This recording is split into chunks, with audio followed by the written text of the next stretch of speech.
ఎలా చూసుకుంటున్నావు? కళ్ళు ఇక్కడే ఉన్నాయి, ముఖం ఇక్కడే ఉంది, మన కళ్ళకి మన మొహం కనిపించదు.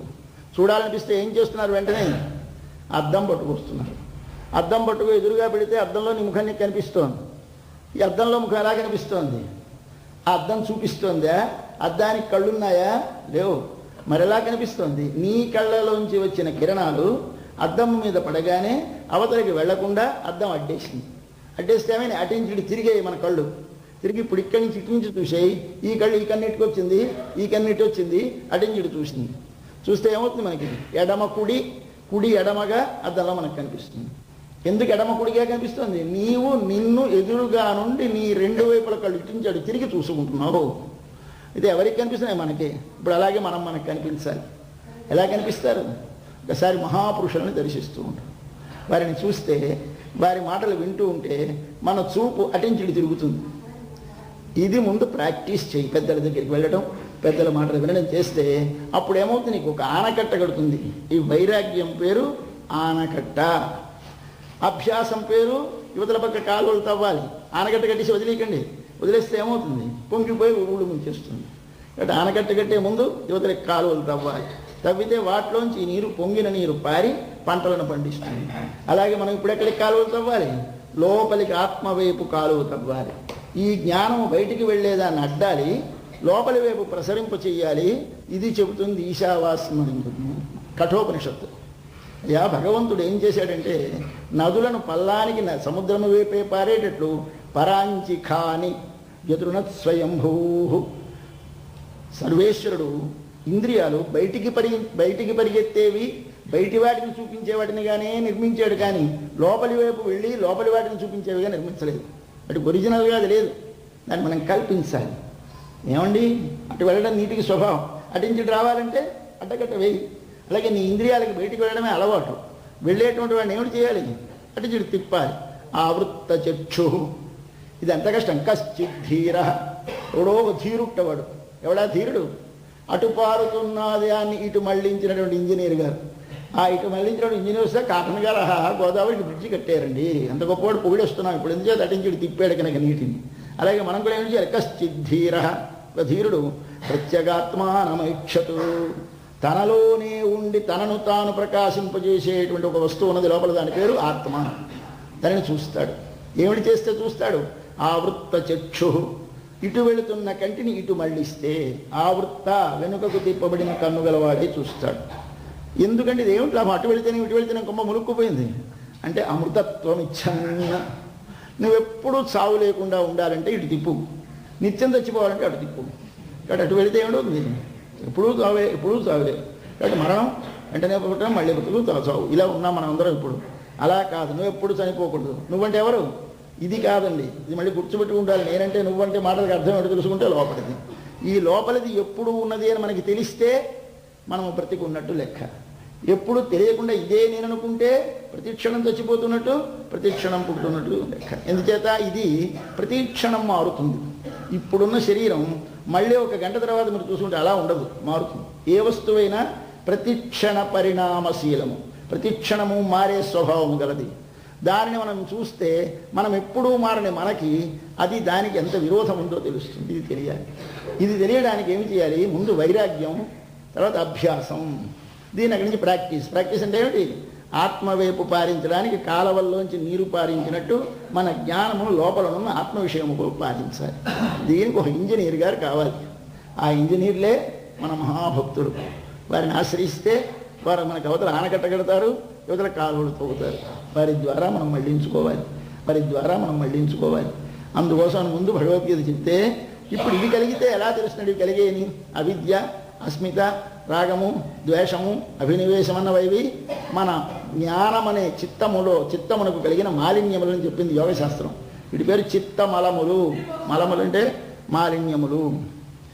ఈ మాలిన్యములు కలిగితే వీటిని ఎలా తెలుస్తుంది బయటికి మీకు? అంటే వాటి వల్ల యాక్షన్ ఎలా చేస్తారో తెలుస్తుంది. ఇవి కలగ్గానే నీలోంచి 4 వస్తాయి. ఏమిటి వస్తాయి? మొదటిది ఈర్ష్య, రెండవది ఈర్ష్య, పరాపకార వాంఛ, ఒకళ్ళని అపకారం చేయాలనేది, మూడవది అసూయ, నాలుగవది అమర్షము అని 4 లక్షణాలు నిలవస్తూ ఉంటాయి. ఎవడైనా గొప్పగా ఉంటే వీడు ఏదో బహుశా బ్లాక్ మార్కెట్ ఏదో అది ఇంత డబ్బులు వస్తుందండి కాబట్టి ఇదంతా. ఈర్ష్య అంటే ఒకటి గొప్పతనమును చూచి ఓర్వలేని మనస్సులో స్థితికి ఈర్ష్య అని పేరు. పరోత్కర్ష అసహిష్ణుత్వం, పరుల యొక్క ఉత్కర్షణ అంటే గొప్పతనాన్ని. ఒకడు మంచి పండితుడు, ఏం పాండిత్యం లేండి అంటాడు వీడు. అంటే ఏంటి, వాడి పాండిత్యం తక్కువ. డబ్బు, వాడి ఏం డబ్బు అండి, ఇదంతా మోసం అండి, మీకు తెలియదు, ఇప్పుడు ఎలా ఉన్నా వీడు మనకు ఉపదేశం చేస్తాడు వాడు. కాబట్టి ఇవన్నీ ఏమిటవుతాయి, దీని పేరు ఈర్ష్య. ఇది దేనివల్ల కలిగింది నీకు? అదిగా వెనక 4 చెప్పానే, అస్మిత, రాగము, ద్వేషము, అభినివేశం వల్ల కలిగేది. అవి లోపల కలిగేది నీకు ఎలా తెలుస్తుంది? ఇదిగో బయటికి తెలిసిపోతుంది, నీకే తెలుస్తుందో లేదో. రెండవది, ఈర్ష్య కలిగిన తర్వాత వెంటనే కలిగి పరాపకార వాంఛ. వాడు బాగా పెరిగిపోతున్నాడు, రోజుకు రోజు వీడిని ఎలా కిందకి లాగేయాలి. కాబట్టి వాడికి ఎలాగైనా అపకారం చేయాలి, పక్కవాడికి అపకారం చేయాలనే కోరిక పుడుతుంది. రెండవది. తర్వాత మూడవది ఏమిటి కలుగుతుంది? అసూయ. వాడు పాపం వీడు ఎవరికి అపకారం ఏం చేయడు, డబ్బు ఉంది, ఏదో గుళ్ళు కట్టిస్తాడు, అందరికీ దానం చేస్తూ ఉంటాడు, 10 మందితోటి మంచిగా ఉంటాడు. ఇదంతా నాటకాలండి. డబ్బు సంపాదించడానికి ఉపాయాలు ఎందుకు అడిగాను? భక్తి కాదంటాం మనం. దీని పేరు అసూయ. అసూయ అంటే ఏమిటి? దీని అర్థం అంటే ఒకటి గుణములను చెడుగా మలచి చెప్పుట. ఒకటి మంచి గుణములు ఉంటే ఆ గుణములను చూసి వాటిని చెడుగా మలుస్తాం, మార్చి చెప్తాం. దీనికి అర్థం ఏమిటో మనం చెప్పి ఇంటర్ప్రిటేషన్, మనం ఈ ఇంటర్ప్రిటేషన్ చేసేటువంటి బుద్ధి పేరు ఏమిటో నా అసూయ అన్నారు. నాలుగవది, ఎవడైనా నేను ఏమైనా అన్నాడు అనుకోండి, ఎవడనిపిస్తుంది వెంటనే లోపల సర్వన కోపం వస్తుంది. అయినా తప్పురా, నువ్వు ఇలా చేస్తున్నావు, చెప్పొచ్చావులే పెద్ద మనగాడు నువ్వు అంటాడు వాడిని. ఏమయ్యేది? అమర్షం అంటారు. అమర్షం అంటే మర్ష అంటే ఓర్చుకునుట, అమర్షం అంటే ఓర్వలేనితనము. 4 కలుగుతాయి. ఈ 4ని కలగ్గానే నువ్వు గుర్తుపెట్టుకోహో, లోపల నా మనస్సులో చిత్తములో ఉన్న జ్ఞానములో కలుషము చేరింది అని తెలుసుకోవాలి. అయితే వీటిని ఎలా క్లియర్ చేయడానికి ఏమైనా ఉన్నాయా? ఉన్నాయి. ఏమిటున్నాయి? వాటికి రెమెడీస్ చెప్పింది యోగశాస్త్రం. పతంజలి చెప్పాడు యోగశాస్త్రంలో, దీనికి రెమెడీ ఉంది. ఏమిటి చేయాలండి అంటే, మొట్టమొదటి నీకు కలిగేది ఈర్ష్య కదా. ఆ ఈర్ష్య కలిగినప్పుడు పెళ్ళిగా ప్రాక్టీస్ చేయి. ఏమిటి, వాడే మనకి శత్రువా? మన మేనత్త కొడుకే, మన మేనమామ కొడుకే, మన బావే, మన అన్నే, సంబంధం వాడితో కలుపు. మనసులో కలిపి వాడికి మనకి ఉండే మైత్రి దీనికి రోజు పాఠం చెప్తూ ఉండు. వాడు పై వాళ్ళు గారు ఎందుకలా తగ్గించుకొని మన పిల్లలకి మనం చెప్తూ ఉంటాం చూడండి, వాళ్ళకి వస్తేను. అలాగే మైత్రిని నేర్పాలిట మనసుకి. మైత్రి నేర్పితే ఒకటి గొప్పతనము చూసి ఓర్వలేనితనము తగ్గుతుంది. రెండవది, ఒకడికి అపకారం చేయాలి, కారుణ్యం నేర్పు మెల్లిగా మనసుకి రోజు. తప్పే, పాపం వాడు బాధపడితే మాత్రం మనకి ఏదైనా వస్తే, మనకి భారతంలో ఒక సూక్తి వేస్తూ ఉంటారు, ఆంధ్రపత్రికలో వేసేవారు, మనకు ఇప్పుడు ఉందో లేదో కానీ, ఒరు లేయవి అనరించిన నరవర యప్రియము తన మనంబునకగు తానురులకు విషయకునికి పరాయణము పరమధర్మ పదములకెళ్ళనని విదురు నీతిలో ఒక గొప్ప పద్యం. ఇది ప్రతి వారికి రావాలి. ఏమిటిది? ఏది ధర్మం అంటే చెప్పేశాడు ఒక్క మాటలో. ఒకళ్ళు ఏది నీకు చేస్తే నీ మనసు బాధపడుతుందో నువ్వు ఆ పనిని వేరొకరికి చేయకుండా ధర్మము. ఇంతే ధర్మం, మరేమక్కర్లేదు. ఒరు లేయవి అనరించిన, ఒరులు అంటే ఇతరులు, ఏయవి అనరించిన ఏ పనులు చేస్తే నరవరా రాజా అప్రియము తన మనంబునకగు, తన మనస్సుగా కష్టం కలుగుతుందో తాను ఒరులకు అవి చేయకునికి, తాను ఒకళ్ళకి అవి చేయకుండా ఉండడమే. ఇది పరాయణము పరమధర్మ పదములు, అన్నిటికంటే గొప్ప ధర్మము అని చెప్పాడే. అది మనం నేర్పాలి. దీనికి మనస్సుకి తప్పే. మనకు కష్టం వస్తే ఎలా ఉంటుంది? వాడి ఇల్లు లూటీ చేయించిస్తావా? దహించాలంటావా? పరాపకార వంచ, వాడి ఇల్లు తగలపెట్టేయాలి, వాడికి ఏదో ఇది చేయాలి. వచ్చినప్పుడు కొంచెం ఆలోచించు. మనకే కలిగితే, సీతమ్మ తల్లి చెప్తుంది రావణాసుడితో, రావణాసురుడు నువ్వు నా భార్యవిక అంటే, ఆయన నిజమే కానీ అవుతాను కానీ ఆత్మానముపమాం కృత్వ స్వేషుదారేషు రమ్యతాం. ఒకసారి నీ భార్యని ఎవడైనా నువ్వు చూస్తూ ఉంటే, నువ్వు నా భార్యవిక అంటే నీ మనసు ఎంత మండుతుందో ఒక్క మాట చూసుకొని అప్పుడు నన్ను నీ భార్య కానను అన్నది ఆవిడ. అలాగన్నట్టు మనం ఎప్పుడు ఏం చేయాలి? మనస్సుకి నేర్పాలి. రెండవది, కారుణ్యం నేర్పితే పరాపకార వాంఛ తగ్గుతుంది. మూడవది, ఇదంతా మనం ఏమిటి? అభ్యాసం అండి. ఇది అభ్యాసం. అభ్యాసం అంటే ప్రాక్టీస్. ఏమిటి ప్రాక్టీస్? ఈర్ష్య తగ్గడానికి మొట్టమొదటి నేర్పవలసింది మైత్రి, తరువాత పరాపకార వాంఛ తగ్గడానికి కారుణ్యం, మూడవదేమో అసూయ. అసూయ అంటే ఏమిటి? వాడి గుణాలని చెడ్డగా చెప్పాలనిపిస్తుంది. వాడికి మంచి గుణాలు ఉంటాయి కానీ మనకి వాడంతా నచ్చదు కదా. కాబట్టి వాడి గుణాలన్నింటినీ ఇంటర్ప్రిటేట్ చేస్తూ ఉంటాం, ఇలాగండి, ఇందుకండి అని. అది చెప్పాలి. అప్పుడు ఏమని చెప్పాలి? దానికి ముదిత.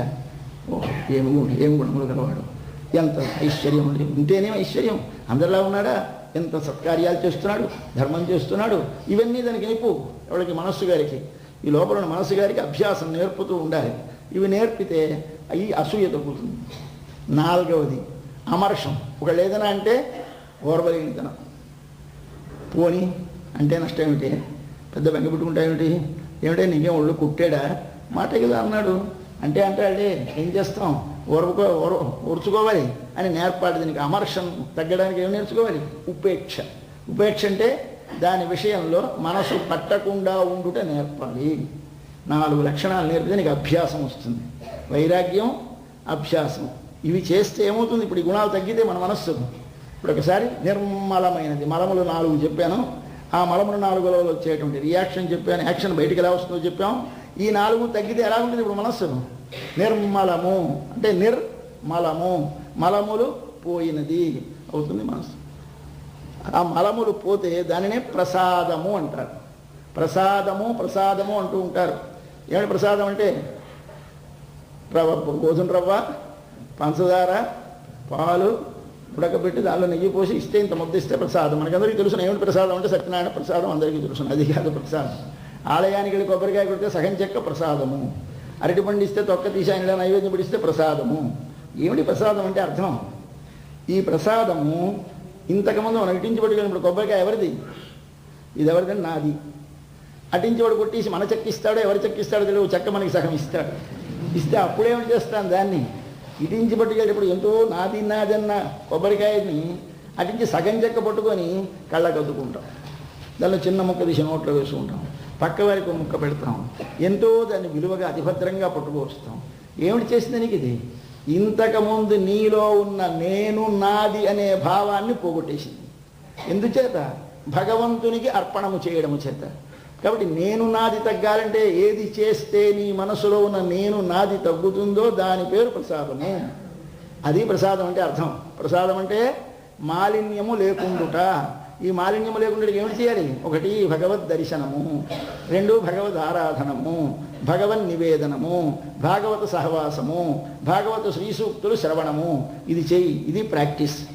ఈ ప్రాక్టీస్ని అలవాటు చేస్తే, ఎందుకండి రోజు పోతారు అక్కడికి, జట్టుకి ఏముంటుంది అక్కడ, ఎందుకంటే ప్రతి శుక్రవారం పూజలు ఏమిటి పూజలు ధరిస్తాయి అంటారు వాళ్ళు. ఏమిటో మాకు అలవాటనండి అంతేనే, కానీ దానికి సమాధానం చెబితే వాదన వస్తుంది. ఎప్పుడు వాదించకూడదు. ఎందుకంటే భక్తుడైనటువంటి వాడు ఎప్పుడు వాదో నావలంబ్య అంటాడు నారదుల వారు భక్తి సూత్రాల్లో. నైనా నీకు నిజంగా భగవంతుడి మీద ప్రేమ కలగాలి అంటే, కలిగింది అంటే ఒకటితోటి వాదించడం అనేది వదిలేయాలి. అంచేత మనం ఎప్పుడు ఒకరిని ఆర్గ్యూ చేసి కన్విన్స్ చేసి భక్తి చేయక్కర్లేదు. నీ భర్తని ఆ మీద నువ్వు ప్రేమిస్తే, ఆ ప్రేమించినటువంటి భర్తని కానీ భార్యని కానీ పైవాడికి క్రిటిసైజ్ చేస్తాడు. ఏమిటి ఏం చచ్చిపోతున్నాయి ఇవిడి కోసమని, ఏమిటి ఇవిడు ధరించింది, ఈయనే నీకు చేశాడు అంటాడు అనుకోండి. ఏమిటోనండి అనండి, కానీ ఇవిడు చాలా ఉత్తమరాలంటే వాడు దాని దోషాలు మరింత చెప్తూ ఉంటాడు. మనం వీడు ఉత్తముడు అంటే వాడు దోషాలు చెప్తాడు. అలాగే మన దైవాన్ని, అలాగే మన గురువుని, అలాగే మన మంత్రాన్ని, వీటిని ఏమిటి చేసుకోవాలి, మనము లోపల విశ్వాసముతో దానిని సాధించాలి. కానీ ఒకరితోటి కన్విన్స్ చేసి వాళ్ళకు కూడా నచ్చ చెప్దామనే ప్రయత్నం వద్దు. మనకి వెంటనే కోపం వస్తుంది. మన మతాన్ని దూషిస్తే కోపం వస్తుంది, మన దైవాన్ని దూషిస్తే కోపం వస్తుంది, మన దేవుణ్ణి దూషిస్తే కోపం వస్తుంది. ఎంత కష్టం మనకి. వెంటనే ఆర్గ్యుమెంట్కి దిగిపోతాం. ఏమిటైపోతాం మీరు అర్థం, అది దిగారంటే అర్థం లోపల రజస్సు పెరిగింది. రజస్సు పెరగగానే ఏమొచ్చింది, మీకు అభినివేశం వచ్చింది, పట్టుదల. ఏమైనా వాడిని ఖండించి తీరాలి. ఎందుకు నువ్వు ఖండించడం, ఖండించాలంటే అర్థం అభినివేశం అన్నమాట. అభినివేశం దేనివల్ల వస్తుంది, అప్పుడే నీ చిత్త నదిలో, లోపల ఉన్న జ్ఞాన నదిలో మలినం పడ్డది. కడగాలి. కడగడానికి ఏం చేయాలి, ఉపేక్ష నేర్పుతోంది స్వామి. కాబట్టి మనకి పాఠం చెప్తున్నాడు పతంజలి. అందుకే దీన్ని మనస్సుని ప్రాక్టీస్ చేయడం అంటే అర్థం ఇది చెయ్యాలి. దీనిని చేస్తే ఉంది మనస్సు ఒక్కసారి తెల్లగా ఉంటుంది. తెల్లగా ఉండేది మలినములు లేకుండా ఉంటుంది. మలినములుగా చెప్పిన వెనక దోషాలు ఉండవు. ఇది చెయ్యాలి. నిన్ననో మనను చేశాం ఈ సాధన. ఏమిటి చేశాం, పక్షుల అరుపులు విన్నాం, భరద్వాజ పక్షుల పాటలు విన్నాం, తర్వాత మొదట కోవిల్లో ఉన్న శంఖాధ్వని విన్నాం, నిన్ననేమో పెరుగు చిలుకుతున్నదని విన్నాం, తర్వాత మూడవది ఇక్కడ హరి హరి హరి అని యోగులు అంటూ ఉంటే విన్నాం, నిన్ననేమో యువతల పిల్లలు కూర్చొని నారాయణ మూర్తి కేశవ అంటే విన్నాం. 3 రకాల శబ్దాలు. ఇవి వినాలి. ఇవేమిటి 3 అంటే శాస్త్రములు చదవండి. మొట్టమొదట మీరు చదవలేరు, ఒకరు చదువుతూ ఉంటే వినండి. విన్న వాటిని ఆ విన్న ప్రకారంగా ఆచరించడానికి అవతల ఆలయములో భగవదారాధన రూపంగా, నిత్యకర్మ అనుష్ఠాన రూపంగా దాన్ని ప్రాక్టీసులో పెట్టాలి. రోజు మన పని మనం చేయాలి. అది పెరుగు చెరకటం. అక్కడ ఆలయమునకు వెళ్ళి స్వామిని సేవించాలి. దానివల్ల లాభం ఏమిటండి, కోవిలకి వెళ్ళి ఇంట్లో పని మానేయకూడదు, ఇంట్లో పని చేసి దేవుణ్ణి మానేయకూడదు. 2 కలిపి చేయాలి. ఇటు మొన్నొకటి నిన్నొకటి చెప్పారు. మన దేవాలయంలో శంఖం చెప్పారు, నేను ఇంట్లో పెరుగు చిలకడని చెప్పారు. ఈ రెండు వింటూ చేస్తున్నప్పుడు ఏమి నీకు ఉండాలి? లోపల కృష్ణ గథ గానం చేస్తూ పెరుగు చిలుపుతున్నాం. ఆలయంలో వెళ్ళినప్పుడు ఓం అనే ప్రణవమును ధ్యానం చేస్తూ వెళుతున్నాం. ఇటు ఓం అనే ప్రణవ ధ్యానం, ప్రణవ శ్రవణం చేశాం. అలాంటి వల్ల కలుగుతుంది. మూడవది ఏమిటి? మనము చేయడం కాదు, ఒకరు భగవన్నామం చేస్తూ ఉంటే ఆ భగవన్నామంతో మన గొంతు కలిపి పలికేటటువంటి మానసికమైన స్థితి క్రమంగా అలవాటు చేయండి. హరి హరి హరి అంటుంటే మనం కూడా అనడం. ఇవి 3 రకాలుగా మనం శబ్దాలు విని వీటి ద్వారా మన మనస్సులో ఉన్నటువంటి దోషాలని కడిగి వేసుకుందుకు ప్రయత్నించాలి. అట్లా ప్రయత్నిస్తే ఏమొస్తుంది? ఒకసారి సూర్యుడు ఉదయించడానికి ముందు తూర్పు తెల్లదనం వచ్చినట్టుగా మన లోపల ఒక తెల్లదనం వస్తుంది. తెల్లదనం అంటే ఏంటి? తెల్లదనం మనసు లోపల తెల్లదనం కనిపిస్తుందా? కనిపించదు. మీ యాక్షన్స్లో కనిపిస్తుంది. మీ లోపల క్రమక్రమంగా ఒకరిని దూషించాలనిపించదు, ఒకరి దోషాలు చెప్పాలనిపించదు, ఒకరు ఏదైనా మంచి చేస్తే బాగుంది అనిపించాలి, చెడు చేస్తే దాన్ని దోషంగా చూడాలనిపించదు. కాబట్టి ద్వేషము, దూషణ, తిరస్కారము అన్న భావాలు తగ్గుతాయి. ఒకరిని ద్వేషించడం, ఒకరిని దూషించడం, ఒకరిని తిరస్కరించడం, ఒకరి దోషాలు ఎత్తిపిడి చెబుతూ ఉండడం, ఒకరు ఏదైనా అంటే పడలేకపోవడం, ఇవన్నీ తగ్గాయి అనుకో. అర్థం ఏమిటి? ఏమిట్రా ఇంత మరీ స్వచ్ఛ అయిపోయినావు అంటారు. అంటే స్వచ్ఛ అంటే ఏమిటారు? చేత కానివాడు అయిపోయినావు. ఏమిటి చేత కాకపోవడం? ఒకరిని ఎదిరించలేకపోవడం. అంటే ఎవడు? అంటే ప్రతివాడిని రోడ్డు మీద ప్రతివాడిని ఎదిరించలేకుండా ఉండమని కాదు నీ అర్థం. మంచితనాన్ని, మంచివారిని, దైవాన్ని, గురువుని, ఆచార్యులని, భాగవతులని తిరస్కరించే మనస్థితి తగ్గుతుంది. అది తగ్గితే నీ లోపల వెలుగు వచ్చింది, తెల్లదనం వచ్చింది, తూర్పు తెల్లవారింది. ఈ తెల్లదనం వచ్చిందో లేదో చూసుకుంటే 2 రోజులు చేసిన శ్రవణానికి ఫలితం.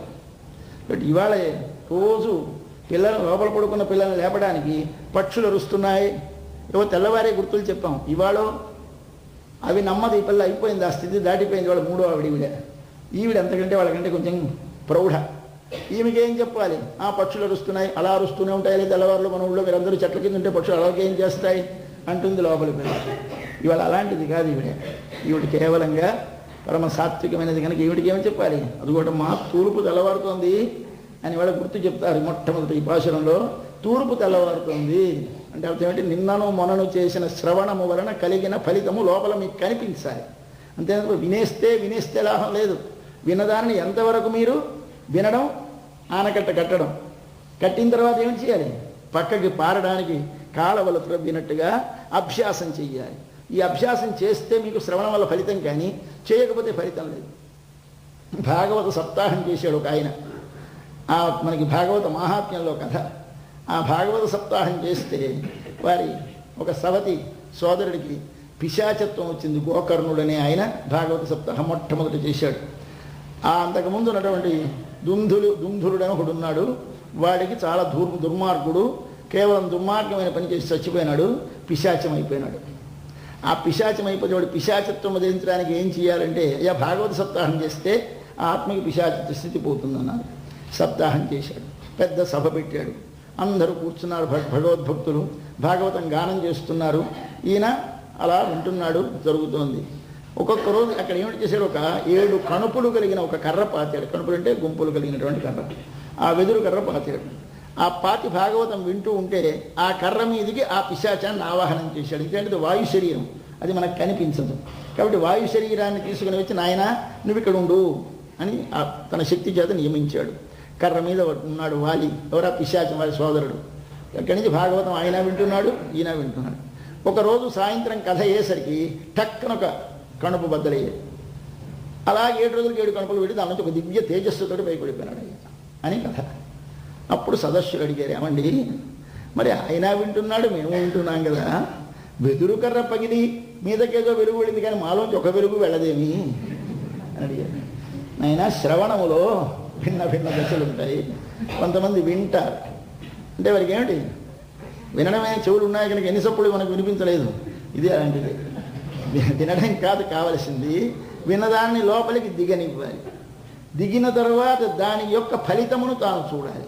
ఈ స్థితులు 3 దశలు ఉన్నాయి. ఇక్కడ శ్రవణంలో 3 దశలు ఉంటాయి కనుక వాడు లోపల ఉండే బాధ చేత ఆ పిశాచత్వం పోవాలనే ఆర్తితోటి విన్నదాన్ని లోపలికి దించుకొని, దించిన దానిని తాను అలాగే దానిని గురించి ఆలోచిస్తూ ఉండడం చేత టప్పున బద్దలైంది.